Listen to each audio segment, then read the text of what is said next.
with this whole thing with the Piton management area and the development on Gros Piton, the assertion is that the correspondence between yourself as Prime Minister, former Prime Minister, and Thaddeus Antoine representing the Canadian family that wanted to build there, the assertion is that basically you were the one that set the ball rolling, or you endorsed them building on the property based on the correspondence. It's not how I read it, but at the end of the day, it's about the spin. So the question is, how do you feel about the whole thing?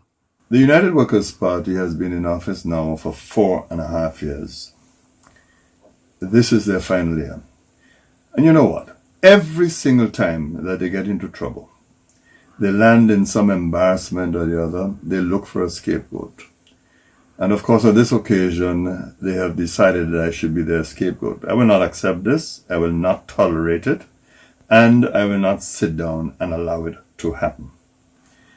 I read the statement by Harold Stanislaus, and I couldn't help but come to the conclusion that he has joined the pack in propagating lies and in propagating deceit. Conveniently, of course, he's never told or has not told the whole story in his statement, but I'll come to that in a few minutes. But you know what he does? He has decided at the very end of his statement to publish a statement which I made in a letter to the attorney representing the parties in the transaction involving the lands at Ansivoine. Now you will notice that my letter was very carefully worded, and there was a reason for this, Chris. The fact of the matter is, part of the land that was sold was not in the PMA. Part was in the PMA. And recognizing that part was in the PMA, I worded the letter very carefully to say, quote, subject to the resolution of all outstanding issues regarding the status of that part of the property which falls within the World Heritage Site. So there was no question that the administration was aware that part of the land fell in the PMA, but in any event, there were issues there to be resolved before any construction could take place. So the assertion is that you should have not given him approved developer status because of that. Let us be very clear of what approved developer status is. Approved developer status is not approved status to construct a property or put on buildings on a site. No Prime Minister on his own has such authority. Approved developer status under the Special Development Areas Act, and incidentally, Soufrière was always designated as a special development area. That simply meant by its inclusion that approved developer status was granted for the purpose of receiving the concessions under the Act. Incidentally, the concession on stamp duty and, of course, vendor's tax was provided for the benefit of the St. Lucian family, who, of course, had decided that they would sell the land to the Canadian investor.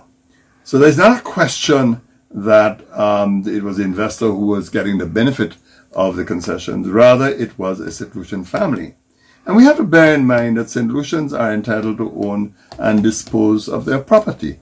But the fact of the matter is that the letter was very carefully worded. It meant that the concessions were only applicable if there were resolution, or if there was a resolution of the issue of constructing close to the PMA, near the PMA, or even within the area within the PMA permitted by the various reports for some kind of construction activity. There was no question of that, about that.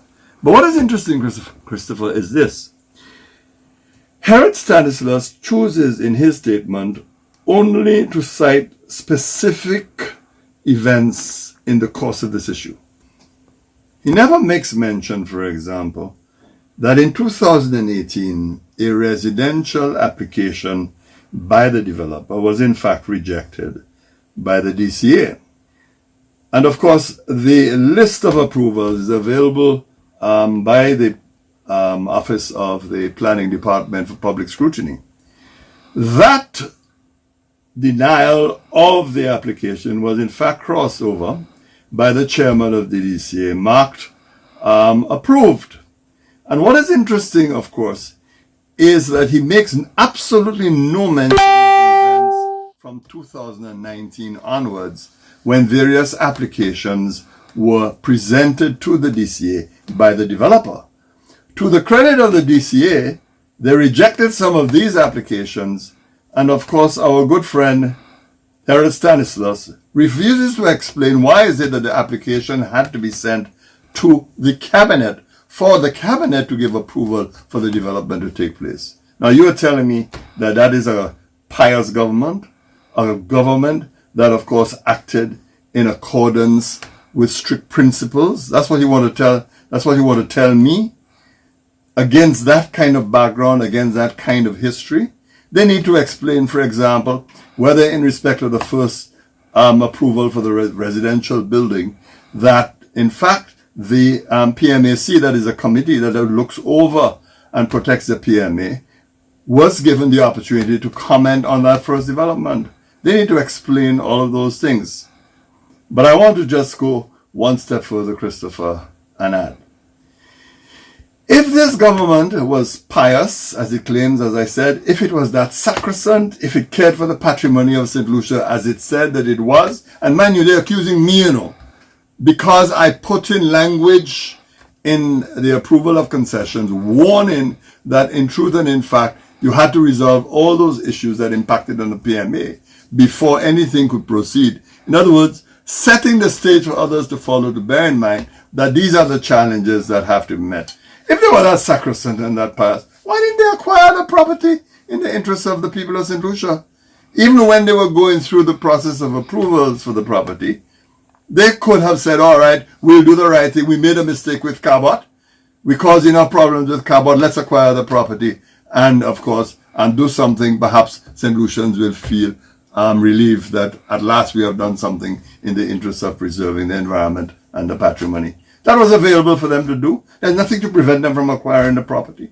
So all this sanctimonious behavior, in my own personal view, is unjustified, misplaced, and is not really in accordance with the circumstances that prevail. I think what we need to do now is to get into the history of this matter, particularly the events in 2019, which led Cabinet to make the decision that the development must go on. These are the crucial events.